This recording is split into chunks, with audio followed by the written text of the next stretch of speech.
in this NFC North battle that's going to take place between the Bears and the Packers, who do you think is going to come out on top and why? This one's a tough one for me. I can't lie. No, I feel like I've been saying that all night just because of the comparisons that I have in my mind going for what team I believe is going to come out on top. But I'm going to go with the Packers.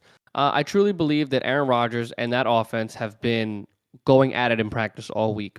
I feel truthfully that Aaron and those receivers have basically become butt buddies at this point to where they have gone everywhere together. They have done nothing but practice on how to catch the ball, where to catch the ball, where they like to receive the ball in certain parts of the field.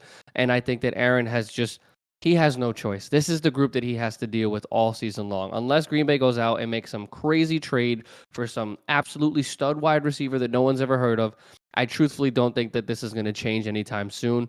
Obviously, the run game was effective last week, and they were able to be somewhat decent and consistent with obviously Aaron Jones and AJ Dillon. But I'm going to need to see a lot more from Aaron and that receiving core for the sheer fact of if you don't make improvements now, it's only going to get worse as the season goes on. But on the Chicago side, I'm looking at this and I'm saying, as good as Justin Fields was last week, he had less than a 50% completion percentage. It was absolutely horrid on the rain side. So I mean, I'm not really going to look into this and say that his numbers were skewed or that they were bad because he had a bad game. When any quarterback is going to be playing in weather conditions like that, they could have had a worse game than he did. So I'm going to say until I see some significant improvement in his throwing mechanics and his decision making, and of course their effectiveness to stop the football on the defensive side with the departure of Khalil Mack and a couple of other defensive players, I don't necessarily know if Green Bay hits some kind of rhythm, if Chicago is going to be able to stop them.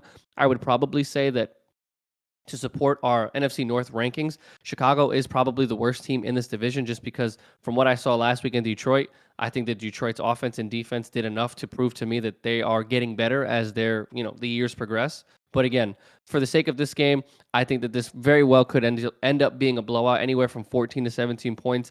I think Green Bay probably ends up on top, probably anywhere from I don't know, 35-21, 35-17, something of that nature. But I think that Green Bay bounces back, Aaron Rodgers calms down, and Chicago kind of comes back down to earth.